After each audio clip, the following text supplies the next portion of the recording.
नमस्कार. सुदगील संवाद आंबटगोड या चॅनलमध्ये आपणा सर्वांचे हार्दिक हार्दिक स्वागत. या चॅनलची निर्मितीच मुळात कल्याण डोंबिवली परिसरातील नामवंत व्यक्तींचा प्रवास आणि त्यांची वाटचाल आपणापर्यंत पोचवणे हा आहे. चला तर मग आजच्या या गप्पांना आपण सुरुवात करूया.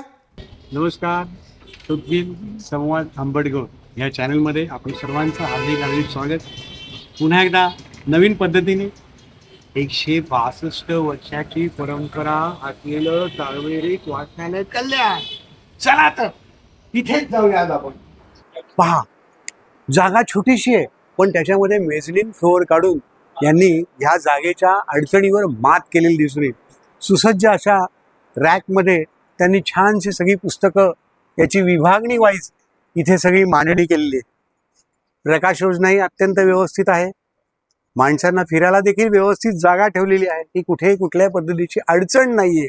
आणि खरोखर येणारा वाचक वर्ग सुद्धा अगदी छानसा हसतमुखाने आपल्याला हवं ते पुस्तक निवडून घेतो आणि घेऊन जातोय. आणि ही सगळी घेऊन जातानाची जबाबदारी बघा तुम्ही, त्याच्या नोंदण्या सुद्धा ज्या आहेत त्या संगणकाद्वारे केल्या जातात, जेणेकरून कोणी कुठलं पुस्तक नेलंय, किती दिवस नेलेलं आहे याची संपूर्णतः इत्थंभूत माहिती तात्काळ उपलब्ध होऊ शकते. आणि वाचक वर्ग जर म्हणाल तर वाचक वर्गामध्ये अगदी लहान थोरांपासून ज्येष्ठ नागरिकांपर्यंत सगळ्यांची इथे हजेरी असते.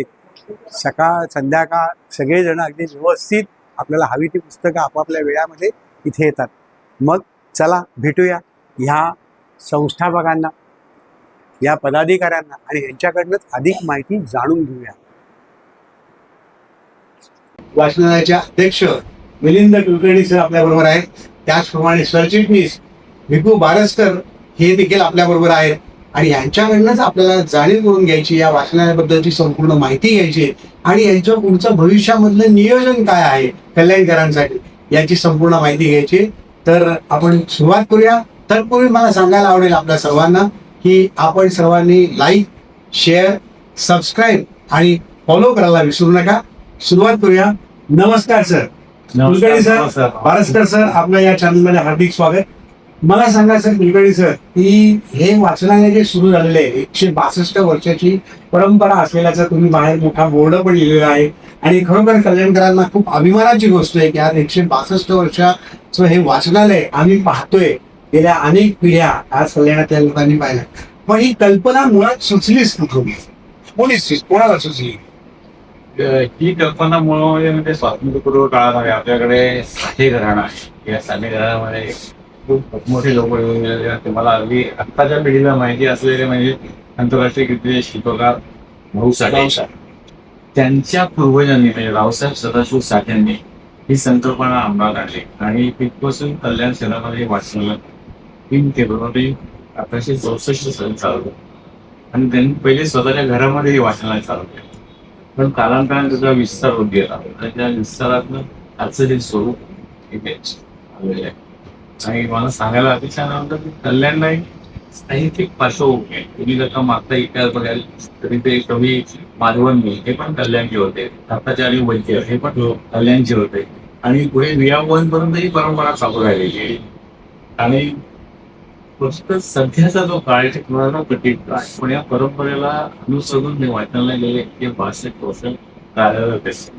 आज आमचे पाक्षी सरचिटणीस राम जोशी म्हणा, प्रशांत शर्मा यांनी 25 वर्षाचा कालखंड त्यांच्या आयुष्यातला त्या वाचनालयासाठी दिले.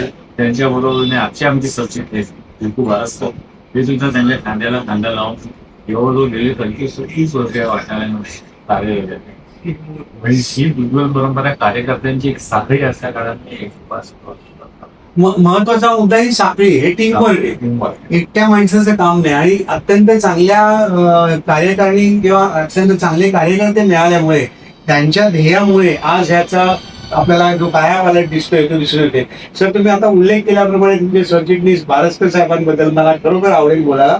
यासाठी म्हणतोय की अत्यंत धडाडीचा माणूस, म्हणजे कल्याणमध्ये ह्या माणसाला ओळखत नाही या ह्या माणसाच्या कुठे ऍक्टिव्ह नाही असं कोणी म्हणणार नाही. म्हणजे मी गमतीने त्यांना म्हणतो पण की उमर 55 की 55 पेक्षा जास्तच आहे, पण ती 55 का. कुठल्याही भांड्यामध्ये आकार घ्यायला लगेच माणूस तयार होतो आणि कुठलंही काम करताना स्वतः पहिले काम करतो आणि मग इतरांना ऑटोमॅटिकली उत्साह मिळतो. तर बरंच कसं आहे आपलं त्यांचा एक देखील स्वभाव आहे. स्वभाव आहे की त्यांना प्रत्येक गोष्टीमध्ये परफेक्शन आहे. हो आणि परखड स्वभाव आहे. म्हणजे नाही पटलं तर तोंडा सुरुवातीला मी असं म्हणते, माफ करा. पण महाराष्ट्र साहेब मला एक सांगा की तुमचं जर एकंदरीत मागचं जर कसं पूर्ण आयुष्य पाहिलं की नाटका क्षेत्रातला माणूस, त्याच्यानंतर फायर ब्रिगेडला काम करणारा माणूस, म्हणजे सामाजिक याच्याशी तुमचा संबंध जास्त आहे. पण तुम्ही या वाचनालयामध्ये कसे काय आलात? त्याची फार मोठी कथा आहे. मी शालेय जीवनापासून लिहायला सुरुवात केली, पण नंतर अचानक वळण मिळालं आणि मी नाट्य क्षेत्राकडे वळलो. महानगरपालिकेच्या इथे आपण महानगरपालिका कर्मचाऱ्यांचं नाट्य मंडळ उभा केलं. अनेक त्याच्यात आपण नाटकं राज्य नाट्य स्पर्धेसाठी केली आणि त्यानंतर जे आपण वळलो तो मला जी आवड होती डिफेन्स मध्ये जाण्याची आणि त्या दृष्टीने की मला तिकडे जायचंय म्हणून मी फायर ब्रिगेडकडे बोललो. फायर ब्रिगेडमध्ये सुद्धा मनासारखी धडाडीची कामं करायला मिळाली, आनंद वाटला. त्या मिळणाऱ्या वेळेत मग सामाजिक कार्याकडे वळलो. स्वतःची मयुरी सामाजिक सांस्कृतिक संस्था ओपन केली आणि त्या संस्थेमार्फत मी सांस्कृतिक आणि सामाजिक कार्य उभी. त्यावेळेस मला अनेक कार्यकर्ते खूप चांगले मिळाले आणि त्यामुळे त्या संस्थेने जबरदस्त उभारी घेतली आणि त्या उभारीच्या काळामध्ये हे सगळं करत असताना थोडं नाटकाकडे कमी लक्ष गेलं. कारण मला असं नेहमी वाटायचं की माझ्या बरोबरीनं याला आलेल्या मुलाला काम मिळायला पाहिजे आणि आपण जिथे काम केलं तर त्याला मिळणार नाही, म्हणून त्याला मी रिप्लेस गेलो. पण असं म्हटलं तरी वावड ठरलं ना, हिरोवरनं हळूहळू अर्धकेचे रोल आले, मग ते पसंत नव्हतं तुम्हाला.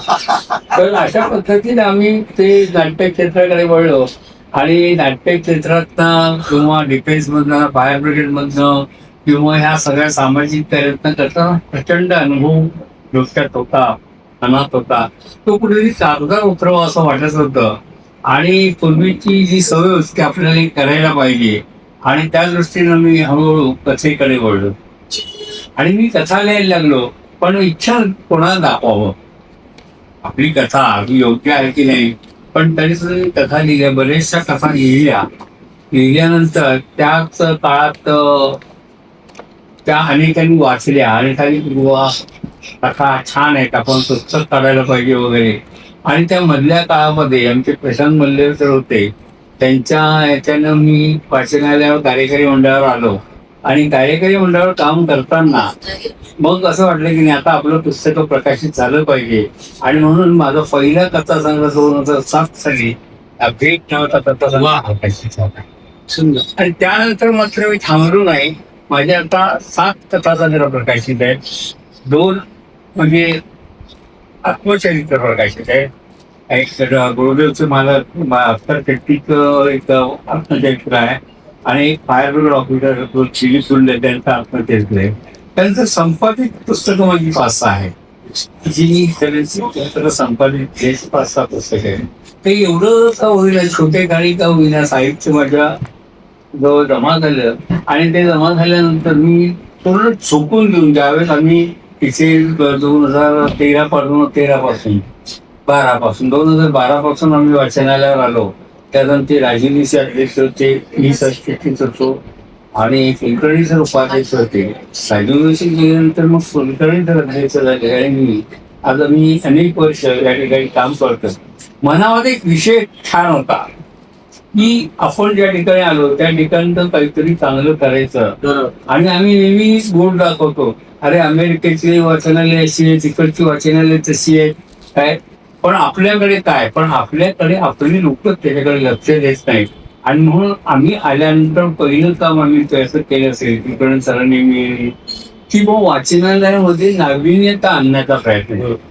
आजची आज आपल्याला उपलब्ध जागा आहे, कारण ही जी जागा आहे ती पूर्वीच्या कल्याण शहराच्या दृष्टीने मध्यवर्तीची जागा आहे आणि त्यामुळे इथेच जे काही होईल ते आम्हाला घडवायचं होतं आणि म्हणून आम्ही याच्याकडे लक्ष दिलं आणि अतिशय चांगल्या प्रकारचं स्वरूप या वाचनालयाला. ही जागेचा उल्लेख केला म्हणून विचारतो सर की ही जागा जी आहे ही तुमच्या सार्वजनिक वाचनालय कल्याण संस्थेची आहे का महापालिकेने आपला दिलेली आहे? नाही तर वाचनालयाची संकेत जागा आहे. ट्रस्टची जागा. ट्रस्टची जागा म्हणजे ट्रस्टने त्याखाली विकत घेतलेली जागा आहे. ते आम्हाला दिलेली होते. अच्छा, पण ती स्वतःच्या मालकीची आहे हे महत्वाचं आहे. कारण बराच सिटी सर्वेचं कार्ड हे सगळं वाचनाच्या नावावर. पण मग या वाचनालयाचं पूर्वीचं स्वरूप आणि हे गेले 8-10 वर्षापासून तुम्ही केलं स्वरूप या स्वरूपाबद्दल सर तुम्ही सांगा, हे सुचलं कसं कसं काय केलं? काय झालं, कुठेही आपण गेलो ना तर आता आपण बघतो की नाविन्य पाहिजे. जिल्हा परिषदेच्या शाळेकडे मुलं जात नाही आता आपण ओरड करतो, पण आता जिल्हा परिषद शाळा किंवा महानगरपालिकेच्या शाळा एवढ्या दरिद्री अवस्थेत असतात की मुलं तिकडे आपल्याला पाठवायला कंटाळा येतो. माहोल माहोल माहोल पाहिजे, काहीतरी चांगलं पाहिजे लोकांना. आजच्या तरुण पिढीला तुम्ही नाविन्य काय देता, त्याच्यामधलं वाचनीय पुस्तकं किती देता, वाचन साहित्य किती देतात, त्याच्यामध्ये लोकांसाठी तुम्ही काय करता हे महत्वाचं आहे ना. आणि त्या दृष्टीने विचार करून आम्ही याच्यामध्ये बदल घडवलं ना पूर्णपणे. आणि तो बदल घडवला, तो लोकांनी ऍक्सेप्ट केला. आज सांगायला अभिमान वाटतो की आमच्याकडे जास्तीत जास्त तरुण वाचक या ठिकाणी आहेत. वा, छानच. हे लोक किती ओरड करत की तरुण वाचत नाहीत, पण आपल्याकडे 20-25 नंतरची जो पिढी आहे, 50 पर्यंत 80 पर्यंतची पिढी आहे, पण हा वाचक वर्ग आपल्याकडे चांगल्या प्रकारे आहे आणि आपल्या वाचनाने सुसज्ज अवस्थेत चाललेलं आहे. सगळ्यांना या दुसरी जागेच्या संदर्भात तुम्ही जर का म्हणाला हा. तर तुम्ही पण जुने कल्याण करा. तुम्हाला माहिती की पहिले एक मजली कोणते हे हो हो पण कल्याण करण्याची वाढती लोकसंख्या आणि वाढत जाणारी ख्रिस्तांची संख्या. बरोबर. हे जर का बघितलं तर आम्ही ज्यावेळेला 2012 साली या ठिकाणी आलो कार्यकालीन, त्यावेळेला सगळ्यात मोठा प्रश्न होता की पुस्तकं ठेवायची. बरोबर बरोबर. कशा पद्धतीने पुस्तकं ठेवता येत नाही त्यावेळेला. आणि 2006-07 ला जो काही पूर आला होता आपल्याकडे, त्यामध्ये ते जवळजवळ 3-3.5 फूट पाणी, बरेचसे पुस्तकांची अवस्था म्हणजे खूप अतिशय वाईट झालेली होती. आणि मग आमच्या डोक्यामध्ये सातत्याने हा घाव होता की जागेचं करायला पाहिजे होतं.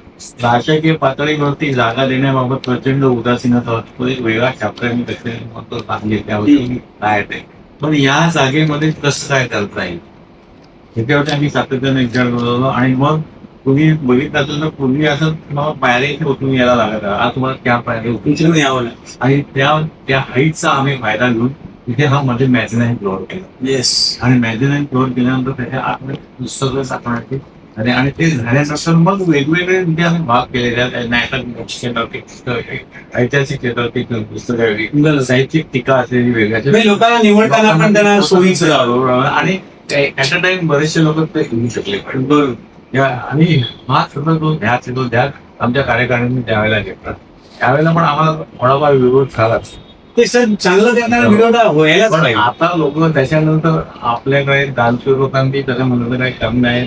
आप्पा शिंद्यांच्या माध्यमातून आम्हाला ते यंत्रणास्त्री छान छान छान. आणि मला सांगायला अतिशय आनंद वाटतो की आपल्या कल्याण जिल्ह्याची महानगरपालिका क्षेत्रामध्ये वातानुकूलित वाचनालय हे पहिलं वाटतं. वा, सुंदर. म्हणजे जे 162 वर्षाची परंपरा असलेलं वाचनालय जे आहे त्यांनी आपली कात टाकून टाकून लोकांच्या मागणीप्रमाणे स्वतःमध्ये चेंजेस घडवले, हे फार महत्वाचं लहान आहे. आणि ते चेंजेस आम्ही घडवल्यामुळे महाराष्ट्र शासनाचा या वर्षीचा आम्हाला डॉक्टर बाबासाहेब आंबेडकर सर्वोत्कृष्ट वाचनालय म्हणून 1 लाख रुपयाचा पुरस्कार. वा, वा, वा. हे पुरस्कार मिळवला. हे खरोखर कल्याणकरांसाठी अभिमानाची गोष्ट आहे. मला आणखीन एक विचारायचं वाटतं बालस्करदेव आणि कुलकर्णी साहेब तुम्हाला की या वाचनालयाला असे कोण कोण आपले जुने जे फार मोठी व्यक्ती आहेत की ज्यांनी इथे भेट दिली, यांची काही तुम्ही नामावळी सांगू शकाल? तिथे भरपूर आहे. पहिले मी सुरुवात करून मुळामध्ये या वाचनालयाला रावबहादूर सदाशिवराव साठे यांनी स्थापना केल्यानंतर नेटिव्ह लायब्ररी म्हणून याचं नामकरण होतं. पण ज्यावेळेस लोकमान्य टिळक कल्याणात आले आणि लोकमान्य टिळक कल्याणात त्यांनी वाचनालयाला भेट दिली आणि या वाचनालयाचं नाव त्यांनी ठेवलं सार्वजनिक वाचनालय. टिळकांच्या मदस्पर्शाने पावन झालेले वाचनालय. वा, व्हेरी गुड. आणि टिळकानंतर अनेक महाराष्ट्रातले साहित्यातले दिग्गज, सांस्कृतिक दिग्गज, राजकीय दिग्गज, त्याच्यामध्ये म्हणजे बाबासाहेब पुरंदरेंपासून तर अनेक मराठी साहित्य संमेलनाचे अध्यक्ष विश्वास पाठक होतं, सगळ्यांनी या वाचनाला भेट दिलेली. ती लिस्ट खूप मोठी आहे. म्हणजे ते सांगायचे म्हटले जवळजवळ 100च्या आसपास असे दिग्गज आहेत की त्यांच्याकडे आम्ही प्रयत्न नोंदवून ठेवलेले आहेत. वा वा. की आम्ही- मला कल्याणकरांना खास करून नवीन पिढीला असं सुचवावंसं वाटेल की आपण अवश्य या वाचनाला भेट द्यावी आणि अध्यक्ष आणि सरचिटणीस यांच्याशी गप्पा माराव्यात. कारण कसं आहे माहितीये का की आपण या मोबाईलच्या क्षेत्रामध्ये इतकं अडकून गेलेलं, गुरफटून गेलोय की आपल्या जवळ एवढा मोठा खजिना आहे, एवढ्या चांगल्या गोष्टी आहेत, याचं ज्ञानच आपल्याला होत नाही. तर मी पुन्हा पुन्हा सांगेन कल्याणकरांना की इथे अवश्य या वाचनाला भेट द्या आणि अधिकाधिक माहिती, हा खजिना जो आहे तो लुटण्याचा, मी लुटणं हा शब्द वापरली, लुटण्याचा प्रयत्न करा. अशाच आपण पुढील भागात भरपूर गप्पा मारायच्या आहेत. तोपर्यंत धन्यवाद.